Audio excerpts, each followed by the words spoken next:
102 active members. Wow. And 12 what we call honorary. Okay. Well, that's great.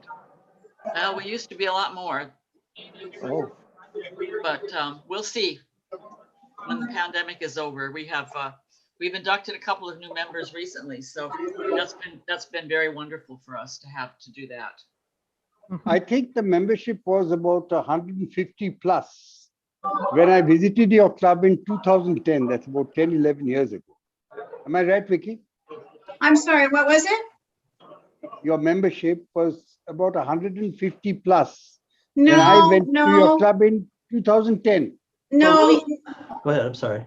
We've never been that high. The highest we were is in the like 141 or 2. But well, when you about, came, I meant you about came- 150.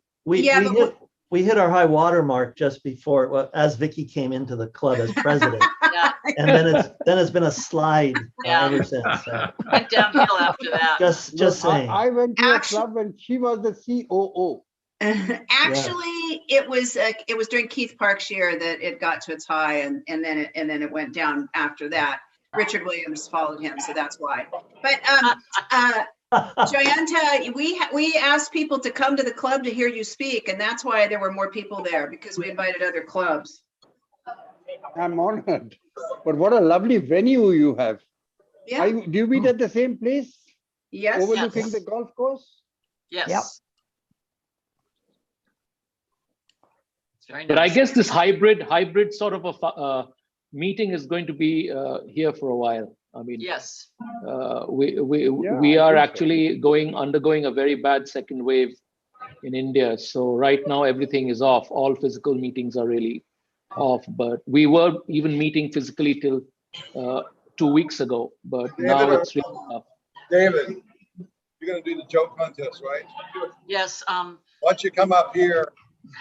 What I'm doing is I'm just giving you if you'll stand here and talk here, it'll go over here and it'll go over here. It's fun to listen in on somebody's having a conversation. I know. We haven't quite learned how to tell him that we can hear him. Yeah, testing. Hi, Pat. All right. You're muted.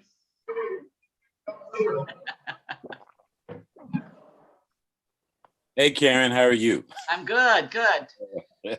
Oh, are you skiing or are you at home? Testing. The picture behind me is from 3 weeks ago. Okay. Oh, yeah. Nice. Well, the snow Nice. hasn't melted yet. 6 days. Hi, Pat. Wow. Hey, how are you? Is Wow. that who I think it is? I recognize his voice. Ed Jones? Yes. Last time I saw a picture of you, you were skiing. Well, we still do that. Yeah. And hopefully I get one more trip. All depends. That's great. Hi, Well, I see Patricia. you brought the snow back home with you then. Yeah, that pic behind me. So you'll right here, stand here, it'll pick up here. and Great here. to see you, Ed. Then when I see you, Pat. They're heading to Coeur d'Alene, but How's Joanne? He's fine. Good. Just getting back from Ralph's. Oh, okay. We went to Costco when they have on Thursday mornings from 9 to 10. If you're over 65, get in.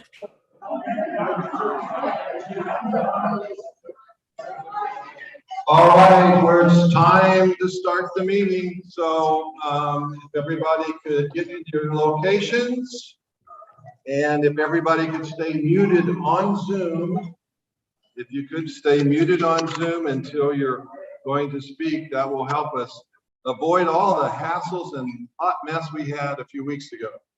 All right, well, welcome. We're glad you're here. What a great full house we have.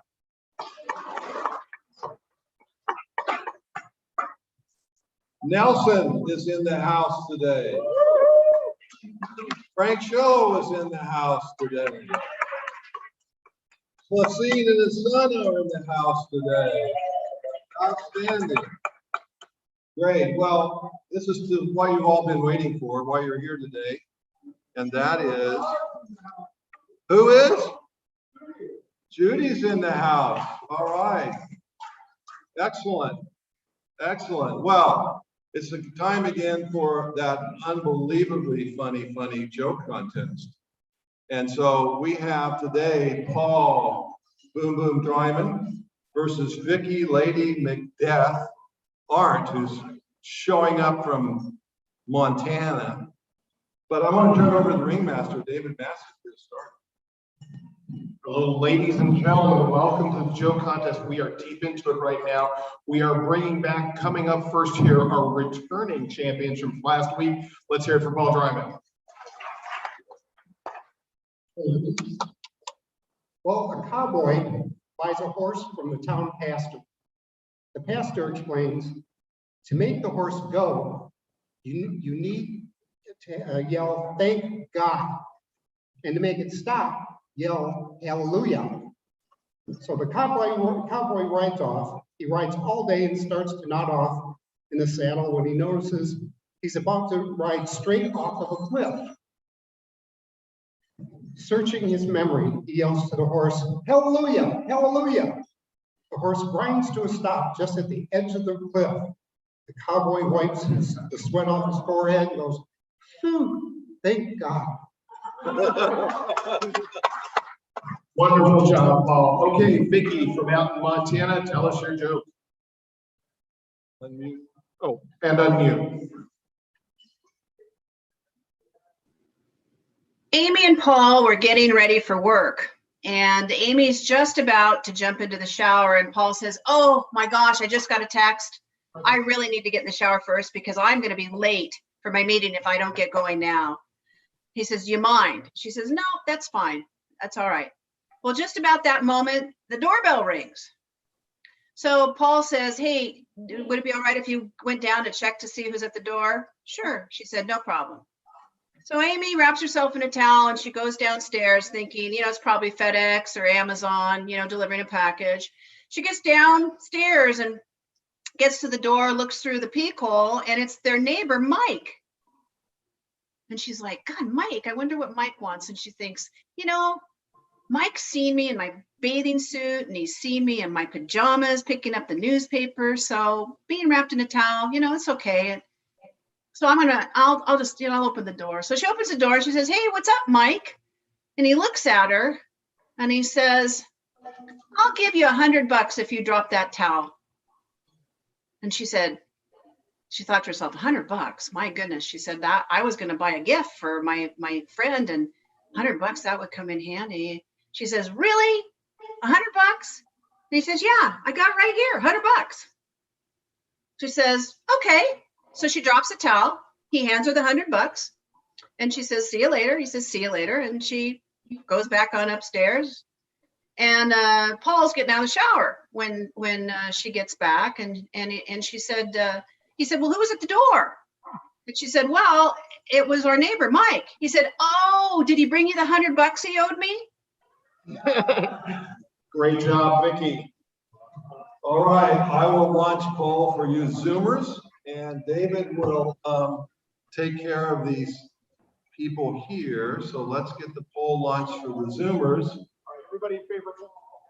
All right, get your votes in.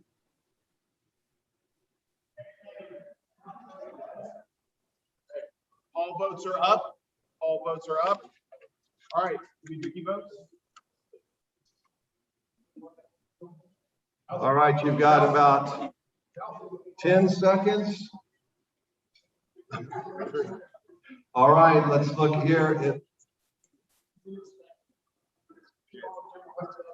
All right, moving on to next week in the semifinals is Lady McDeath. Goes on to next week.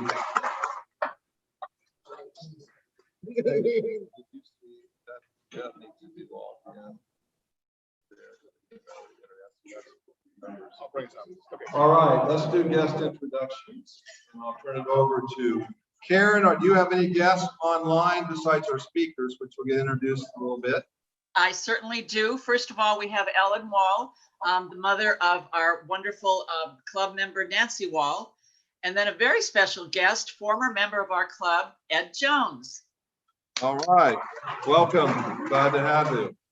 And we have some guests here, Judy. So come on over here, and so they can. Okay, we have no visiting Rotarians today, but we do have two guests. Alex De Silva has already been mentioned. Alex is visiting all the way from Washington, D.C. to visit his father's seat. So Alex, we're thrilled to have you here today. And we have, our president has a guest today, Joni Pappas. Joni? Oh, there she is. Welcome, Joni. And I just would like to give a special welcome again to Frank Schillo. Frank, we've missed you a lot in our Rotary meetings, so stand up and let us, everybody give you another round of applause.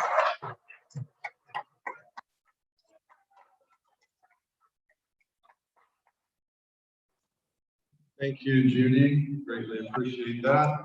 All right, inspirational moment is Tina. Is Tina here? Where's Tina? Tina? I don't see Tina. All right. Nope, okay. Well, you'll just have to be inspired by me today. How's that? Okay, let's go to Pledge of Allegiance. Who wants to come up and lead Pledge of Allegiance? Who we got? Somebody willing to volunteer? Wow, nobody wants to lead Pledge of Allegiance. Judy. Yay, Judy.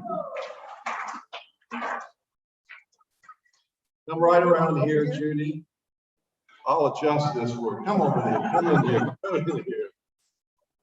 Do I just say it? Right here. Come right in here. Hold that right there close to you. And Okay.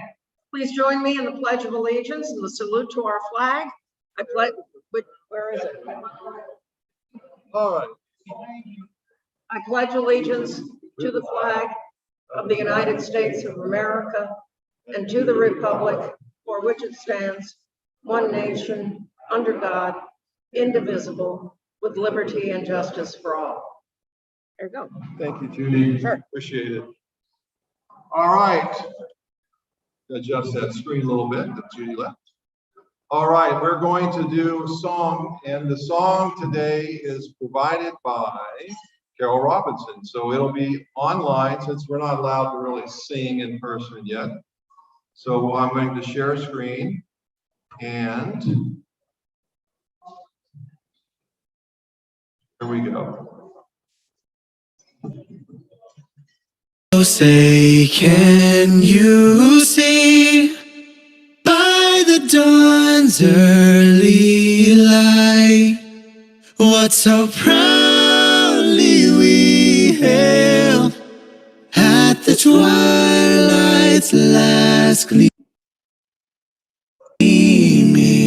Oh, beautiful for spacious skies, for amber waves of grain, for purple mountain majesties above the fruited plain.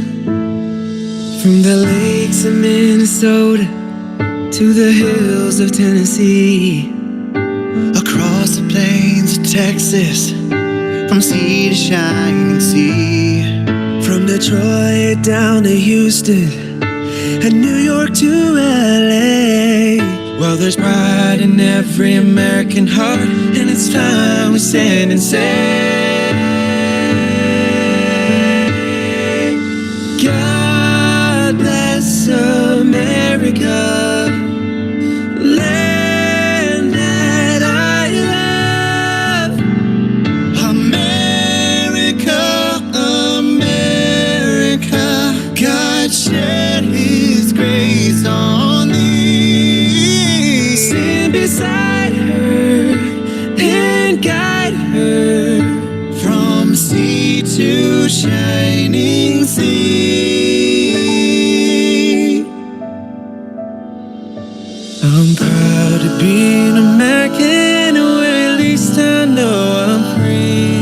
And I won't forget the men who died, who gave that right to me. And I gladly stand up next to you and defend her still today. 'Cause there ain't no doubt I love this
Appreciate it. Okay, let's go to fun time. Pat McCoy, I'm going to turn it over to you, Pat. All right. Boy, it comes quick now. You catch me off guard every time. Okay, this is our poker draw. I think last it was $5, so it's $10 this week. Who's going to be the lucky person to win $10? Get it deducted from your bill. It's a blue chip. And the name is Pat Polichico. Is she? Pat was here last week, but not this week. Oh boy, So, that's too bad. I'm impressed, Pat, that you didn't put your name in there when it said Pat. That was, I know. That's why I paused. was therefore passed. Good job. Excellent. But it's not in there, but your name is in there. Okay. All right. Moving along. We're gonna have our next contestant to do our 2 truths and a lie. And who might that be? All the way from Montana, Vicki Arndt. Turn on your mic, please. There. And read your So here are my 2 truths and a lie. When I was 18 years old, I was a debutante on the Queen Mary, and my escort was a Jewish boy I met in Israel. The second one is I spilled tea on the conference table of the Taiwanese Secretary of State in Taipei. And the third one was I was a contestant on Jeopardy and I didn't win. All right. All right. All right. So if you're on Zoom, get your votes in and I will tally the votes live. So who believes number 1 is a lie? Number 2 is a lie.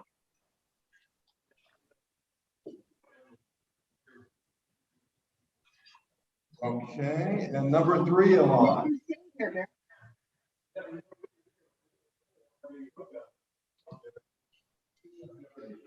Woo! Wow. Okay. Well, Vicki. Yes. They all believe that number 3 is a lie. What? give us the right answers. That's true. I was never a contestant on Jeopardy. Now, probably you think it's because I probably did win if I was on it. That's probably what the problem is. But no, I was never a contestant on Jeopardy. Actually, the other 2 are true. The other 2 are actually true.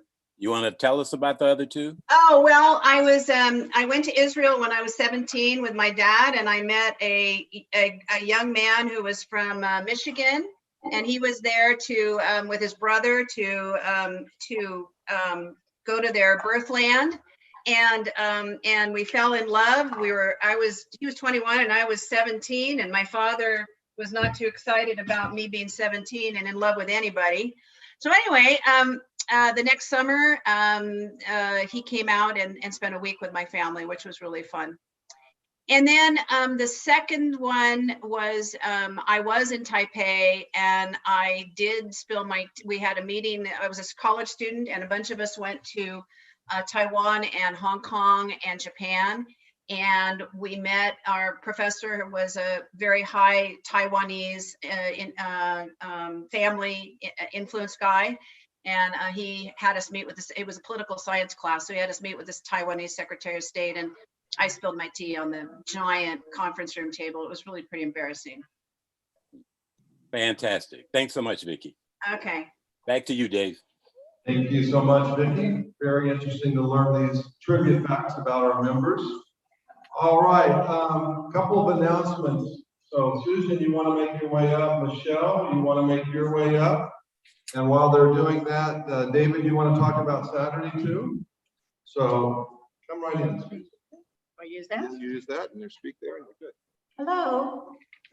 So nice to be here. I am up here to make a plea once again for participants in the wine committee, active participants in the wine committee.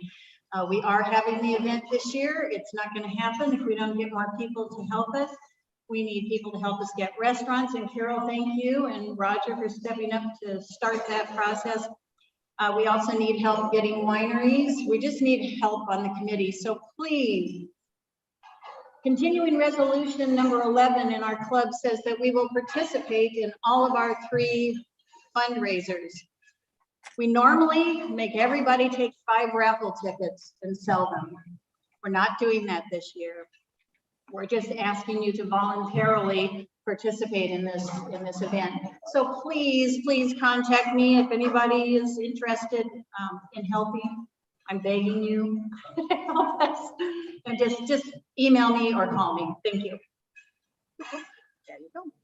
Thank you, Susan. Yes, let's get behind our wine event. It's critical for our club. It's critical for the community. That money, goes to some very important things in our community. So please sign up and we will find you a job. That won't be a problem. So please do that.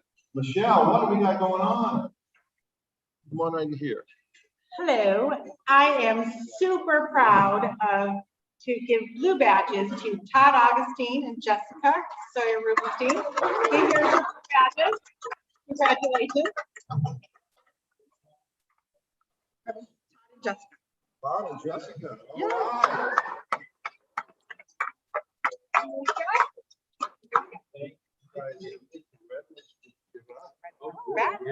You are now official. Yay. All right, big hand for our 2 blue badgers. And for our committee that had to put people through the process in the middle of COVID. Wow, Michelle, Carol, it's not an easy task to do that. So thank you for taking care of that. David, something's happening this weekend. I want to thank everybody who signed up for the YMCA workday. For those that are coming, we have show up at 8 o'clock. Please wear masks. It should be a nice day, so make sure you wear sunblock and anything like that. We'll have kind of some light cleanup tasks that we're doing all around there. We've got a good number of signups. If you're not able to make it, let me know. If you want to join us, let me know. And if you don't and you want to do it, just show up at the YMCA on Moore Park. It's going to be nice that we can get it all put into shape for the campers. A big shout out for Mike Murphy. Mike contributed $1,000 towards the cost of it. Thank you very much, Mike. But we're going to get it ready for those campers exclusive Hawaiian, and it needs a little love. And we're going to get it. So thank you for all those that are going to join us on Saturday. All right, thank you, David. Hey, a work project this year. What a novel idea. So make sure you show up, bring your yellow vest, and let's get out and help in the community. As part of our theme for the day, I've asked Vicki Arndt to talk a little bit about the projects and the work that we have done in India as we get ready to hear a very special presentation in a couple of minutes. So Vicki, I'm going to turn it over to you to give us an update. So I don't know who's in the room with you guys. Is Martin there? Yes. Okay. So when I was president of the Rotary Club back in 2008, in 7-8, I decided to go to India to immunize children against polio. I went on a National Immunization Day, an NID, with the Neil Garg. And after I did that, I decided that I would go over to Calcutta. Where we were was near, we had flown into Delhi, but I went to Calcutta and I decided to go see Deepa Willingham is a past district governor, and a lot of us in our club know who she is. Some of you wouldn't because you're newer, but Deepa is a legend, I would say. But she started a school for girls there who, and those girls are vulnerable and continue to be vulnerable, but because of the school, they are not vulnerable. They're getting an education and they have risen from poverty. That whole village has changed so much. But in any event, I went over there, a number of Rotarians and I went, and I met there a man named Jayanta, and Jayanta's online with us, and it is 12 and a half hours later in India right now. So I give them tons of credit for being up and having any coherence at all in the middle of the night. But he and Dr. Gupta are here, and Dr. Gupta will be our speaker. But the very first project we ever did was a project to educate the mothers of these children in this village. So you're educating the little girls, but what about the moms who also have no education? So I came back, and in Martin's year, Martin was a champion of this. We implemented a program to educate and vocationally train the women in the village, teach them to read and to write, and also to have some skill. And that has, again, been the thing that one of the main things that has transformed the village, along with the little girls getting an education. And in that time, then, we have done 11 grants since then, which is what I guess would be almost one a year, effectively, that we have participated with the Rotary Club of Calcutta Metropolitan. And Jayanta, I've been to India only 3 times, not 50. I've been there the 3 times, and in those 3 times, every time I've spent time with him, and he is a magnificent human being. But we've done organic farming, 2 organic farming projects. And again, all of these really transform lives. We've done maternal health. We did artificial limbs program. We did and they were part of our reverse grant for the free clinic. When we did the free clinic, they participated and gave us funding for that. So it's all in, the amount of money was $1,025,759 that our clubs have been responsible for creating in India and in the United States. So I get goosebumps when I talk about it, because that's the power and the beauty of Rotary. And I am thrilled that we've had this partnership and look forward to many more years of it.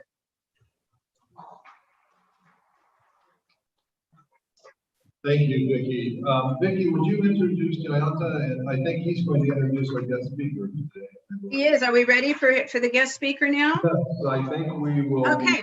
So why don't we go ahead and make it happen? Okay. So as I said, Jayanta, he is an extraordinary Rotarian. I can honestly say, Jayanta, you need to close your ears. I can honestly say that I have really not met any Rotarian that is as dedicated and as committed and as loving and caring. And in that school in Calcutta, he has really taken that on as his heart, and has changed the lives of all these little girls. It's his inspiration, and it's his commitment that has really changed the lives of these little girls. And for those of us who believe in heaven, he will be there right alongside with all the great saints. But he's the chairman of NNM Group of companies, and they are involved in real estate, shipping, and IT services. This was a company that his it's a family business, but he has expanded it under his tenure and has done very, very well. Most importantly, and he's been involved obviously in lots of charitable organizations and business organizations. He has been the District Rotary Foundation Chair for his district in India. He is a director for the school PACE Universal, which is the deepest program. He's been a past president of the Rotary Club of Metropolitan, and he's done so many different things. He was a coordinator for a 3H grant. Back in the day, many years ago, there were things called 3H grants. 3H grants were health, hunger, and humanity grants, very large grants to transform communities. And we did one in Piali, and our club participated in that. In Piali, India, our club participated, and Jayanta was the coordinator for that. It's not an easy job. It's a giant job. And he was the one who implemented it and monitored it and made it happen. So he deserves all kinds of credit, and he will introduce our guest speaker today. Jayanta, my friend, thank you for being here. Thank you for your kind words, Vicki. Those were the days, and they were. You really brought back wonderful memories. I visited your club, I think, twice, and just to acknowledge our gratitude for the kind of support we've received from all of you. I don't see my friend Roger Benson because he was a very, very active foundation member. Does he still come, Vicky? Yes, he's still a member. Yeah, yep. He's But he coming may up. not, Give him my regards, please. Roger, come up here. we will. Okay, now coming Here he to is. business. Oh, there he is. Jayanta is right there. Hi, Roger. I was just talking about you. I was listening. Thank you. When are you coming to the Vicky and US again? Roger have been the biggest support for us, for all our projects. All right. There you go. Well, friends, Thank you. it's a great honor to have been asked to introduce my friend, Dr. Krishnendu Gupta, a leading gynecologist and a celebrated Rotarian from India, to the wonderful gathering this morning. I have known Krishnendu, to make it easier, Krish in short for all of you, for the last 3 decades, and I've been amazed by the heights he had scaled during this period. If I even try to touch all his achievements, I will be encroaching on more than half the time that you have allotted for him, to him for his presentation. I will not do that. I will therefore just touch upon his academic, professional, and Rotary achievements. As a fellow ad eventum of Royal College of Obstetricians and Gynecologists, London, he is now a professor and unit head in the Department of Obstetrics and Gynecology, Vivekananda Institute of Medical Sciences in Kolkata, and adjunct professor in the Department of Obstetrics and Gynecology in Kasturba Medical College in Manipal, which is in Karnataka, in a state in South India.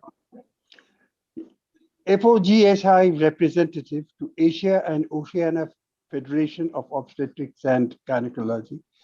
From 2020 to 2022, he's the chair, Sexual and Reproductive Health Committee.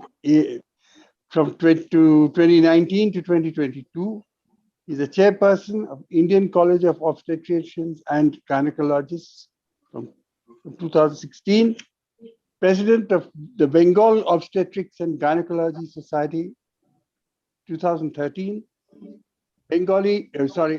president, Indian Society of Perinatology and Reproductive Biology, the Kolkata chapter, for 4 years, from 2015 to 2019, the chairman of Reproductive Endocrinology Committee from 2003 to 2007, the national corresponding editor, Journal for Obstetrics and Gynecology of India, and I think this is from 2014 to 2016, and then again from 2021 to 2023 as a peer reviewer, honorable referee, Journal of Medical Association,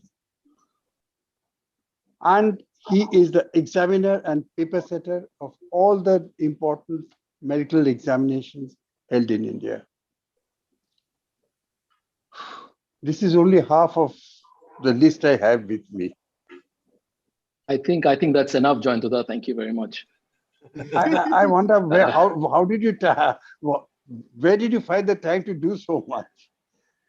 I think Krishnendu, as a Rotarian, to start with, he's a member of the Arch Clump Society, the Trustee Circle, and a member of the cadre of technical advisors from 2018 to 2021. He's the past president of the Rotary Club of Victoria. He was felicitated at the Rotary International World Headquarters in Evanston in 2018, where the TRF trustee, RIP, vice chair, and everybody was present. And this was in recognition of his humanitarian services and contribution to Rotary for achieving the membership of this Arch Club Society. And Krishnendu, in return, regaled the distinguished gathering with his soul-filling piano recital. at one Rotary Center. He's an excellent pianist. I wonder where he has so much of time to do. He's also a recipient of the Rotary Foundation of Citation for Meritorious Service 2021. The list goes on.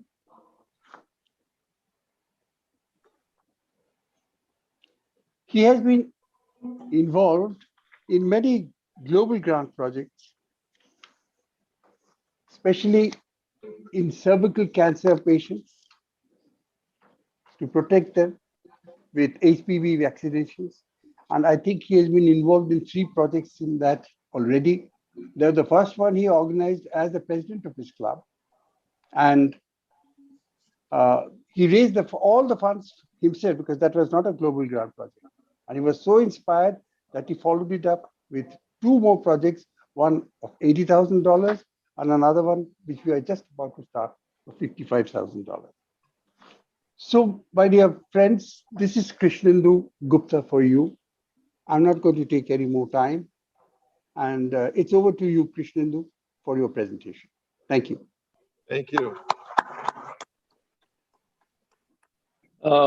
Thank you very much, Jointada, for that very elaborate and nice introduction, I think. And I thank President Dave and Rotarian Vicky, as well as all the members of the wonderful Rotary Club of Thousand Oaks for giving me this opportunity to be with you all today. I know being a doctor, you may think that I'm going to really talk only, medical stuff. Okay, there's going to be a little bit of medicine in what I'm going to speak, because that's what I'm going to take my talk to, why I'm so passionate about preventing cervical cancer. I'm not an oncologist, but that's a passion which came out of just personal experience and stuff like that. So if I may share my slide, are my slides visible? Yes. Yes. Can I be heard? Can I be heard clearly? Yes, you're good. All right. So I've named my talk as Emerging Trends of Women's Health in India, a Rotarian's Perspective. And I'll start with the first slide, which all of you are well versed with, and that is the 7 areas of focus of Rotary. And I think being a doctor, the one which, and of course an obstetrician myself, is maternal and childhood, which really intrigues me. And of course, disease prevention and treatment. And of course, as a Rotarian, we are interested in various other areas of focus as well, and supporting the environment being the latest one. Now, as you can see, I've put Rotary Making the Difference as the first logo here, because that was a year I became president, and I had the good fortune of meeting President Ian Reesley during my trip to Evanston, and of course then followed by Be the Inspiration, Rotary Connects the World, and now Rotary Opens Opportunities. So if I can come straight to on maternal health, we all are well aware that maternal mortality is considered a key health indicator, and the direct causes of maternal deaths are well known, which are largely preventable and treatable. And if you go to the WHO organization, you'll find that we lost almost 300,000 women in 2017, and a large number of them were not only preventable, but also treatable. 810 women died daily due to some complications related to pregnancy and childbirth in 2017, and they continue to do so. And what could these complications be? They are hemorrhage, most often due to postpartum hemorrhage after childbirth, blood pressure issues leading to eclampsia, suddenly throwing a seizure, infection, sepsis, and of course, the interaction of pre-existing medical conditions, that is your blood pressure, diabetes, and so many others, uncontrolled cardiac problems with the pregnancy. So the Indian scenario is still rather grim, just like the COVID situation at this point of time. We had 536 maternal deaths all over the world, of which 136,000 were in India alone. We contributed 25% to the global burden of the problem, horrible statistics.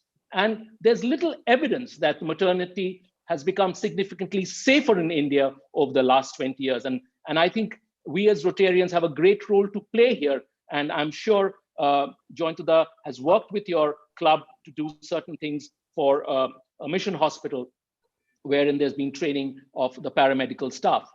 If you look at the maternal mortality, which was as high as 327 way back in 1990, it has now come down to 113 per 100,000 live births. We aim to bring it down below 100. And of course, the global demand is about 70, below 70 per 1,000 live births, 100,000 live births. Now, in all developing countries, we have a very high maternal mortality, more than 100, more than 200. While in the developed countries, it's about 10 to 15 per 100,000 live births. Although the maternal deaths have slowly declined over the years, but we have still very, very far to go. And the causes I highlighted were hemorrhage, sepsis, hypertensive disorders, and a lot of other conditions contributing to problems in pregnancy, like embolism. Unsafe abortion is an extremely big problem in our country. And the preventable issues where we can come in are to improve literacy, to improve poverty, and just like what happened in Piali, you could improve the entire village and even go through the cultural differences. One of the problems, even access to medical care, access to maternal health, access to sexual and reproductive health services, contraception, family planning, etc. And it is shocking to know that 94% of all maternal deaths occur in low and lower middle class, middle income countries. Young adolescents are the ones who have got a higher risk of complications of death. So therefore, skilled care, both before, during, and after childbirth, can save millions of lives. And I think that's where we have to focus our energies in. So what the Indian government has done is they've included reproductive care, maternal, newborn, child health, and also included adolescent health in this framework to improve the overall picture. And there are certain initiatives taken by the government, the Ministry of Health and Family Welfare of the Government of India, where the expected outcome, although it's a utopian dream, but I think they've made a start, that there'll be zero preventable maternal and newborn deaths and high quality maternal care delivered with dignity and respect. And that is what is lacking in a lot of scenarios where they are actually not treated with dignity and respect. And that I hope will come in the years to come. So there is an old wonderful saying that prevention is better than cure. Well, we have eradicated smallpox, soon to be history thanks to the great effort by the Rotarians is polio. So what next? There are so many other diseases which we can think of, tuberculosis and others. And I'll come to one which really is my passion, and of course even Rotarian Jointuda's passion, and that is prevention of cervical cancer. I have a caveat here, I'm not a gynec oncologist, it's just the preventive aspect of cervical cancer that I'm really interested in, and I feel once we can prevent something, we can take care of it. And that's how we go about doing it, because we know that once there is a cancer of the cervix, it can spread and cause problems in the kidneys and a lot of other problems. We can have hydroureter, hydronephrosis, and of course, the sequelae can be extremely, extremely pathetic. So what is the cause of cervical cancer? I think being in America, all of you know that the cause is human papillomavirus. And it's been proved beyond doubt that this is the one. It's a small virus, it's a double-stranded DNA virus. It's a very innocuous virus, actually. There are more than 100 of them identified, 30 of them target the genital mucosa, and 15 of them are oncogenic, which is called as high risk. And these are the ones which, when infected, the epithelium gives rise to the problem. If you look at the number of new cases per year of cervical cancer in the world, 604,000 plus. It ranks about the third leading cause of female cancer in the world, and it's the second most common cause of deaths in females between the age of 15 to 44 years. Terrible scenario. Half of them die, more than half of them die. More than 90% of HPV or human papillomavirus cancers are cervical cancers. And the highest incidence rate is seen in the sub-Saharan Africa, Swaziland, Malawi, etc. Now, what about India? Now, you must be wondering why this Airbus. All of us have flown this aircraft. And I'll come to this picture of the Airbus A320. And I'll come to it right now. Look at the disease burden in India.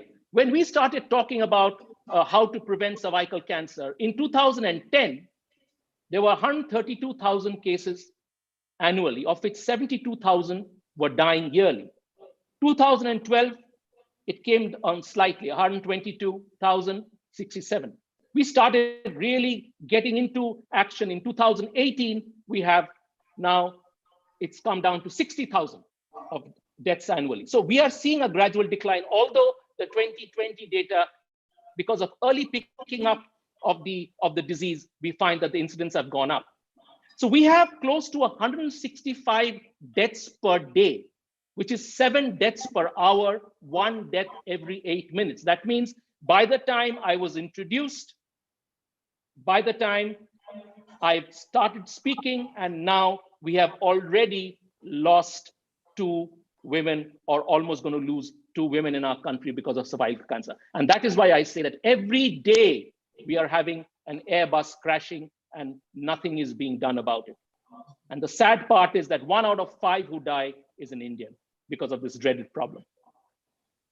So this great man here, Professor Harald Zurhausen in Germany, said this fantastic research statement that unless there is persistent infection with oncogenic HPV, you cannot get cervical cancer. And the strength of association was tremendous between the presence of a persistent disease of HPV and cervical cancer. Just because someone smokes, someone can get lung cancer, but we know that lung cancer can also occur in people who do not smoke. But cervical cancer cannot happen unless there is persistent disease. And this is a fantastic research for which he was given he was awarded the Nobel Prize for physiology or medicine. So a quick recap about how this HPV causes cervical cancer. If you really see, most women get the infection is as common as the common cold, but most of them, after getting infected, they clear the infection. Some of them go to the next stage, which is stage 1, cervical intraepithelial neoplasia, again get washed out. It's these individuals who have persistent infection, they go on to the various stages which can lead to invasive cervical cancer. Now, to test any medicine, we cannot allow someone to get cancer to see whether it worked or not. So what we do is we can bring what is called as these kind of surrogate markers. So if we can prevent progression of disease from CIN1, cervical intraepithelial neoplasia 1 to 2, and then 2 to 3, and adenocarcinoma in situ, we know that we can prevent this disease. And that is what the vaccination does. So the strategies for preventing cervical cancer are either you screen with either visual inspection, HPV DNA testing, and the other one is vaccination. And we as Rotarians have a huge, huge role to play here. We have 2 licensed vaccines. The one which is extremely popular in your country is Gardasil. The one which is available also is the bivalent vaccine called Cervarix from the UK. You need 3 doses for girls beyond the age of 15 and beyond. Because up to 14, it's a 2 dose, beyond 14 onwards, up to the age of 45 is 3 doses. So what does the current evidence show us? It shows that both the vaccines are extremely efficacious. I'm not going to get into details. It prevents 100% lesions to progression to CIN3. That means it does not lead to cancer. So this is fantastic. Gardasil, because it also protects against warts, it has got various other, there are many, various types of HPV viruses, each one, kind of related to one another. So Gardasil also prevents genital warts. It also cross protects against subtypes of HPV viruses. 16 and 18 are the most notorious types of viruses of HPV, which can give rise to cervical cancer. They can protect against 31, 33, and 45 and beyond and stuff like that. And it has been shown that even in HPV naive women, that means in girls who have never been exposed to intercourse or something, even just 2 doses of the vaccine can protect against 90% of to prevent cervical cancer. So these are very, very robust data. And that is what made us understand that why not we can do something to help these girls from dying because of cervical cancer. Now we have a 2-dose schedule, 0 and 6, today and after 6 months. And between 9 and 14 years, we are doing it. It has lowered the costs, it has increased vaccination coverage rates, and improved cervical cancer protection all over the globe.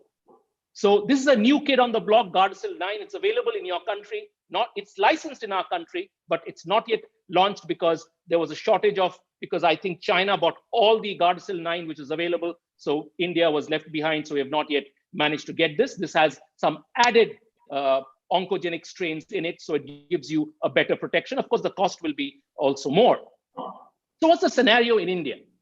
Well, the Drug Controller General of India approved both the bivalent and the quadrivalent vaccine and the nonavalent vaccine, which I just told you about.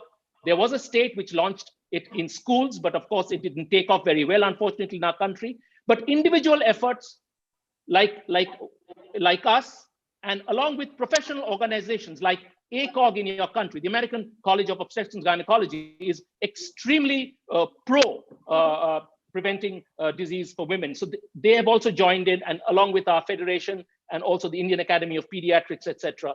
And where we come in is through Rotary. But please understand that vaccination is not a substitution or replacement of cervical screening programs.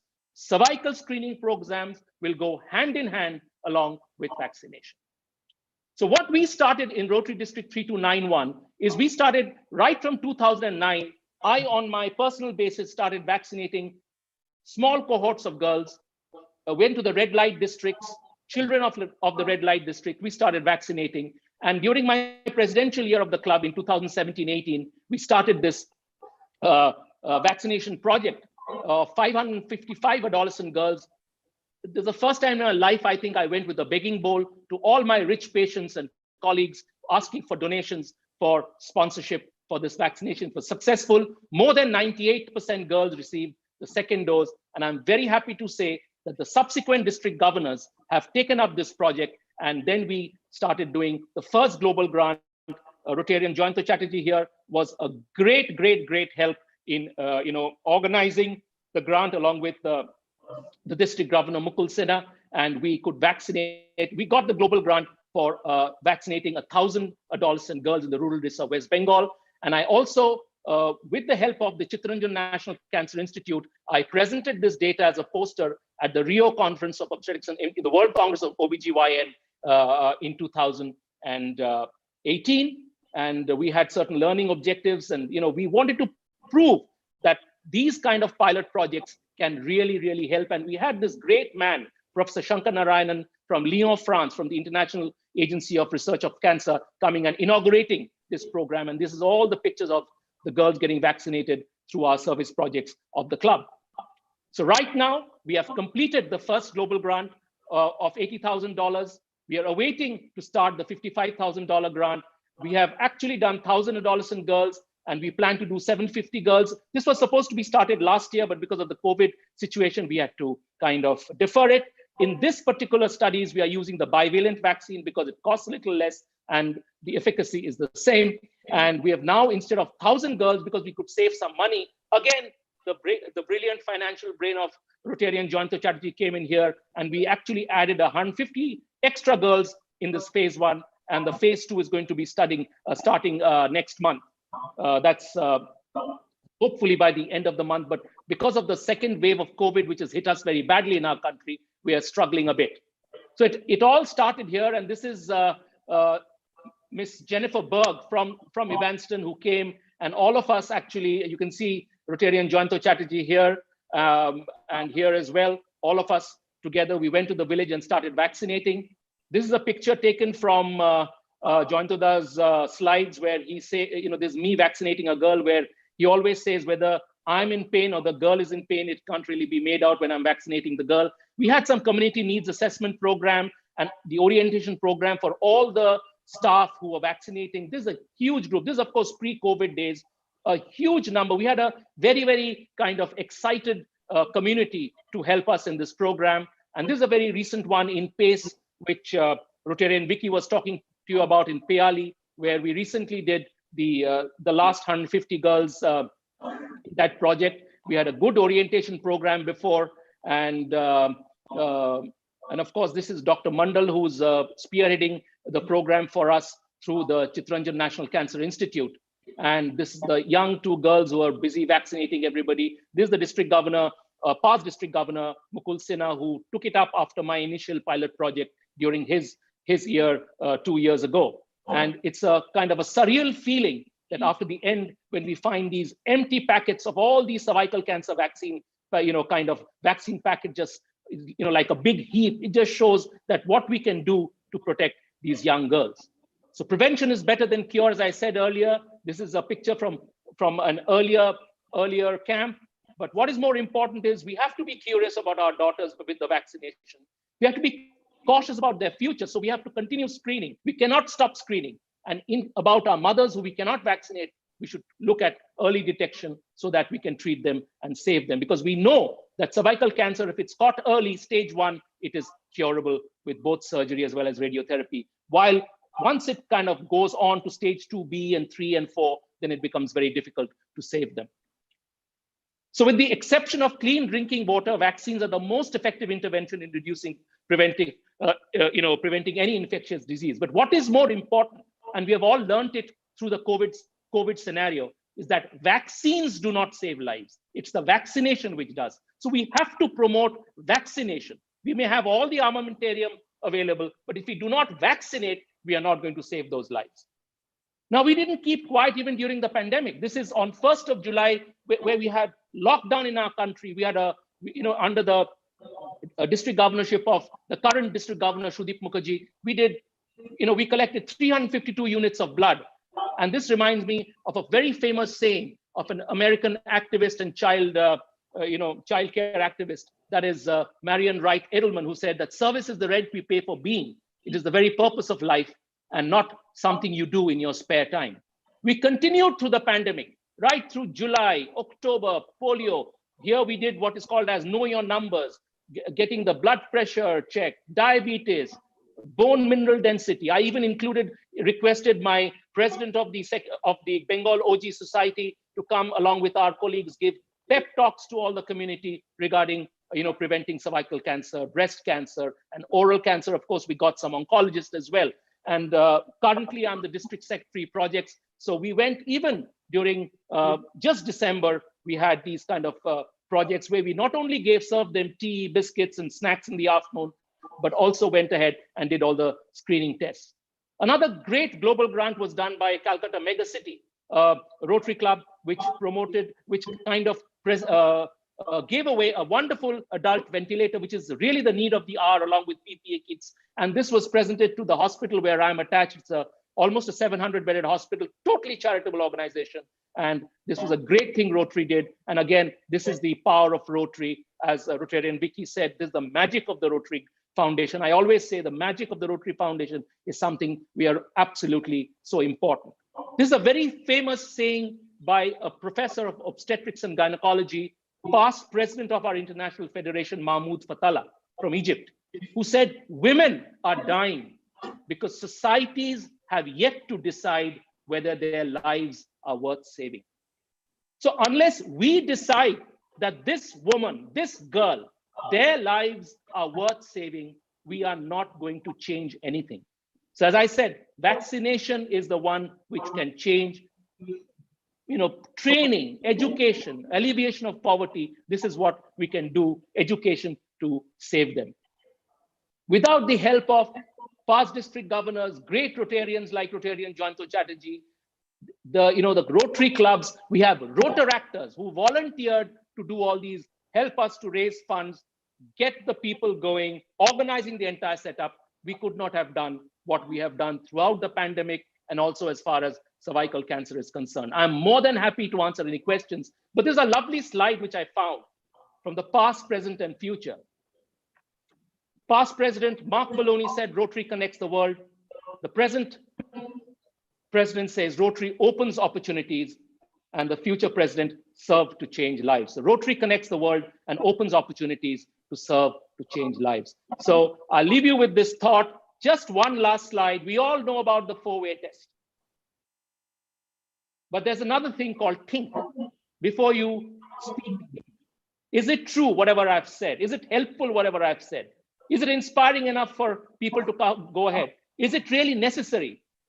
But is it kind? Is my thanks to you for this kind invitation, for making me, be here to share my thoughts with you in these last 20 minutes. Thank you very much from the city of Kolkata and also from India. I thank Rotarian Jointo Chatterjee for making this happen, and to your entire club, President Dave, as well as Rotarian Vicky and all your clubs for making it. Thank you, thank you, thank you very much.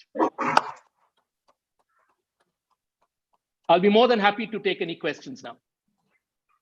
Thank you, Dr. Gupta, for sharing with us incredible stories from India. Greatly appreciate you spending your time with us in such a late hour there. And so thank you for being here again. We greatly appreciate it. Thank you. I have a question. If you do have a question on Zoom, if you could raise your hand. If you have a live question, come up here. You talked a little bit about the COVID impact on healthcare right now. Can you tell us a little bit about what is happening in India with COVID and how you are dealing with that situation? Well, to be very honest, we did very well in the first phase. In fact, the lockdown was very good, and the infection rate was not much. The way we thought it would be, I think we did well. But what really spoiled everything is the false sense of well-being, the lackadaisical attitude the moment the lockdown started getting lifted. People thought that, Corona's gone away. It's not going to happen. People started having parties, and it was something which is, because I deal with patients who come to me, and I was amazed that someone who got COVID, they thought, okay, my antibodies are good, so let's go to Maldives, let's go to Goa, let's go here, so that I'm not going to, get infected. So this kind of a lackadaisical attitude really has messed it all up. And then we have had these congregations, the elections coming, mass kind of meetings, no social distancing. We are now struggling. The second wave is, we are really, really in a soup. We had, initially there was vaccine hesitancy. A lot of vaccines were not used because people were now, we don't need the vaccine. Now there's a shortage. While India has made the vaccines given to so many countries, now we have a shortage of vaccines in our country. So it's like, and then, we have these cerebral people who keep thinking which vaccine is better. Who the hell cares which is better? Take the vaccine, whatever is available. When I was given the vaccine, I just did this, they jabbed me and I went off, I was told to come back after 28 days and that's it. But now they are thinking whether AstraZeneca is better or Sputnik is better or Pfizer is better or Moderna is better. So it's all basically, now we have really messed it all up. And we will really need a miracle to come out of this, because you must be reading in the newspapers, we are running short of beds, we are running short of oxygen, we have shortage of vaccines. So we had 315,000 cases positive yesterday, with more than 2,500 deaths in one day. All these numbers were never there in the first phase. So now it's now taking geometric progression, and we just don't know what's going to happen in the weeks and months ahead. A very, very dismal scenario. And despite all this, frankly, I'm very proud to say that we are still going to work. Tomorrow morning, I'm going to be back in the hospital. We are still doing our Rotary projects. We just had a project in the village just 10 days ago. So because they have nothing. So if we, at least I've been vaccinated with both my doses, which is now the second dose already 6 weeks back. So if we don't go out to help the people, who's going to do it? Yeah, great point. Great point. All right, do we have any other questions? Karen, go ahead. Unmute. Hi, Dr. Gupta. Hi. I had cervical cancer in early 80s here in Los Angeles, and they did surgery. I'm really surprised that this is still such a big cancer. I really thought that this was going to be something that would disappear. Is it still being is it still happening a lot in the United States, or is this more of a global problem outside of our area? Well, the incidence of cervical cancer in the US has come down definitely, because the pickup rate of the PAPs and the HPV DNA. You see, the thing is that these are expensive tests, so we cannot give it. We cannot really do it on a routine, population-based, because it needs huge funds. And the problem is the focus. It all depends on the focus of the government. Right now in India, leave alone COVID. I'm not even getting to COVID right now because COVID has just come. But safe drinking water, building toilets, to stop open defecation. All these kind of things are literacy, so much more important. Malaria, dengue. So these are killers. Now, COVID has come and skewed the entire scenario. The only thing COVID has done is actually brought back the sense of the urgency to get vaccinated for other things as well, which hitherto people were not doing. Let's say the flu vaccine, pneumococcus vaccine. So these are all the things now people are getting more and more into, their brain that, okay, these things also should be done. Thank you. But it's still a big killer in the subcontinent, in the developing countries. Not so much so, let's say, in the developed countries like the US, UK, and the Scandinavian countries where breast and other things are far more the incidence is far higher, lung. Thank you. All right, Vicky, you have a question on mute. Dr. Gupta, thank you so much for being here. I just listening to you takes me back to, I have memories of my trips, but my experience in traveling and seeing the villages in India, and I've seen quite a few, it would seem to me, and this is a question, that the health issues are certainly more pervasive with the poor, with the extreme poor, and the access is an issue as well, I would assume. Yes, I mentioned that in my slide. Yeah, and then, but in terms of COVID, is that also? I mean, I think again the villages and the overpopulation and the density and so on, that just trying to control it at all would be almost impossible. It is. You see, that was the thing. COVID in the first phase, because the lockdown came fast and swift, although there was a little bit of problem with workers migrate, going back to their villages from the various parts of the country. And India's rather, it's a huge country. I mean, we cannot compare to the US, but we are a big country. So, and the first lockdown really helped. I'm not going to be sure whether another lockdown will help now, because it's already there and the virus has mutated. We have got newer viruses coming in. So I just heard today that UAE has banned all flights. I mean, till now, India was still flying to UAE, Dubai, from 24th night out for 10 days. So now it's like a containment issue. But whether we'll be able to contain it within our own country is a huge, huge issue.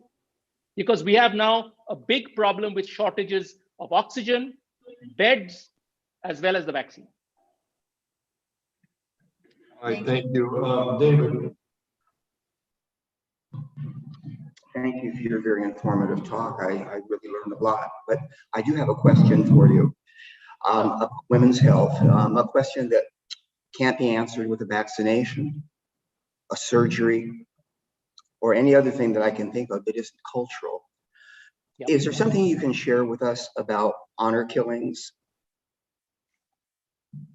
Well, that's, to be very honest, it's, it's not a very common happening as, it's portrayed in the media coming out of this country. There are certain issues really in certain parts of India, but it's not that common. At least we don't get to hear about them so much, because what happens is it's a very, very sad thing, these kind of honor killings and stuff like that. But when one such honor killing occurs, it is definitely the way it is propagated, as if in every city or every town in India there are honor killings going on. It's not like that. It's we cannot brush it with one swipe.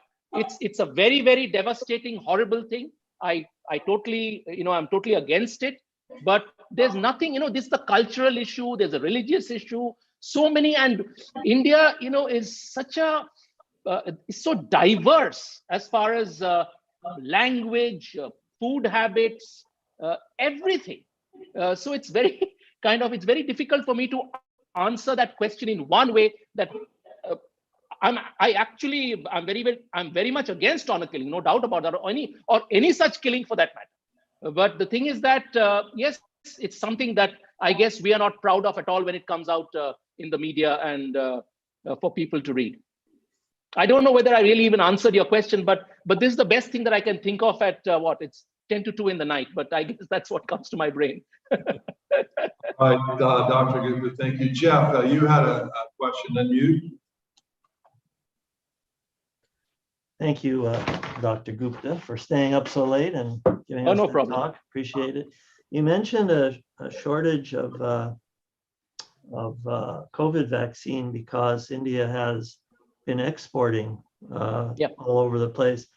Has the country made a decision to stop exporting and to concentrate on using the vaccine there, number one? And then secondly, you also mentioned that with respect to the cervical cancer vaccine, that the Chinese had kind of cornered the market on everything. And how do you deal with that? You can't. The problem is, Gardasil 9, of course, would be priced very higher. We've been, waiting for it now for over 2.5 to 3 years. And in fact, there was a shortage all over the world, so can't help it. But, if a country just decides to buy a huge lot, I guess MSD has their business interests as well. So, the other ones, to be very honest, between you and me, for a country like India, the current quadrivalent and bivalent vaccines are good enough. And now they're going to face the heat because the same company which is making the AstraZeneca vaccine, the Covishield, which is this company called a Serum Institute of India, they're coming out with the quadrivalent vaccine from India as well. Of course, that's taken a setback now because they are manufacturing. Everybody's only manufacturing, the COVID vaccines. Now, whether India has stopped exporting the vaccines, I wouldn't be able to tell you that. I'm sure they would be. But what is important is initially when they started vaccinating, they were vaccinating in various phases. That initially, first only the healthcare workers and the frontline workers got it. People who were more than 65 with got it. Then people with 45 years with comorbidities got it. Now, because of this sudden surge of cases from 1st of May, the government is opening up to everyone above 18 years. Now, it's a decision, whether it's a decision a bit too late or not, we don't know, but whether we'll be able to have that many vaccines to vaccinate this population, really, it's only a time will tell story. All right. But everybody, but one thing in the same breath, let me also say this as the passing, as an ending comment, that as an Indian, I feel proud that a lot of the companies in India are producing the vaccines, and at least we are quite sufficiently, what I'm saying is we have the capabilities of producing such vaccines. So I'm sure we're going to suffer for a while now, but over a period of time, we will overcome and do something about it. Great, thank you, Dr. Gupta. We present a gift for our speakers, so I'd like to have Thank you. Nancy. Thank you. Thank you so much. Thank you for Mr. President. your expertise, your passion, all your good works. It means the world. And I would like to present a book in your honor to Title I school in our area. And it's called Fly Presents Firefighters, about people helping people. Thank you. Thank you. Thank you so much. Thank you so much for the opportunity. I really appreciate it, and really, really thanks. Well, we thank you for staying up so late and being with us today. And Jayanta, thank you for being here too. It's great to see you, and we greatly appreciate Mr. President, thank you. The work you do in Rotary. Mr. President. Yes. May I break in for a moment? We're running out of time, Ed. What do you need? I'll take 1 minute. I'd like to donate $50 to Happy Dollars. This month is the 50th anniversary of my joining Thousand Oaks Rotary at the original Dupar restaurant, when the population here was about 30,000, and that was the meeting place of everybody. Everybody went to Dupar's, including Thousand Oaks Rotary. So I'd just like to congratulate your club, congratulate you, David. I really appreciated the program you had today. I think that ought to remind people here in the United States that we shouldn't get too social right at this moment about the COVID and think it's all over. But it was a pleasure to join many years ago, and I congratulate you on the great job you're doing. Thank you. Oh, thank you, Ed. Appreciate that. 50 years. That's an incredible, incredible legacy. So thank you for being with us today and for your many years at the club and your service in the community. Greatly appreciate it. So thank you. Thank you. All right. I want to thank our greeters today, Karen and Bob. I want to thank our guests and introductions, Judy Lazar. We didn't get to Happy Dollars except for Ed, so thank you, Ed, for that. Notes were taken by Nancy, book presentation by Nancy. Song was Carol Robinson, fun time Pat McCoy. It's great to see a lot of people here that I haven't seen before. Really nice. It's a full house today here at the Los Robles Club. So it's wonderful to see everybody back. Just remember this, the most difficult thing is the decision to act. The rest is merely tenacity. So says Amelia Earhart. So Rotarians, let's go out there. Let's have some tenacity. Let's make a difference and change the world. So thank you all for being here, Zoom and in live, and thank you again to our guests. We'll see you next week. Thank you very much. Bye-bye. Bye-bye. Thank you. Very good Bye-bye. meeting. Bye-bye. Thank you. Thank you. Thank you. Bye-bye. Bye. Good night. Did not connect to the Wi-Fi. Stay safe. So I'm going to bring a little Wi-Fi card with me next week, and we'll plug it in and see if that one. So I wonder if it's just the Wi-Fi back here is so bad. It's actually... My phone connected and other stuff's connected. So hotspot, do you think? Well, I've got a new wireless card I can stick in there, like a little USB one. So I'll bring one and plug it in next week. And it should pick it up. It should. I mean, it's an older one, so I got a new one that we can plug in and see if that connects better. Let's try that. If not, we'll have to try to connect up maybe to a hotspot. Yeah, I got hotspots too. Can you bring one? Okay, great. I've got unlimited hotspots. I mean, it's like every week we get one thing fixed and another pops up. Did you hear my note last week? No. I recorded and said, "Hi, Tanya." Right when we finished the meeting. The recorder that was back there. Oh, maybe, no, I guess I didn't. Right now. Hi, Tanya. I did, I just see, you know, I used to take you for chatting away. I know, I'm gonna say Okay, in the future, could you just knock them out Yes. early? Yes.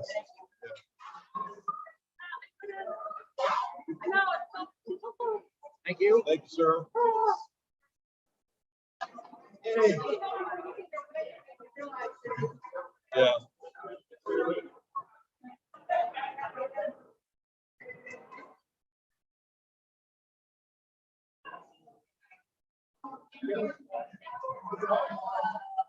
Bring my thing.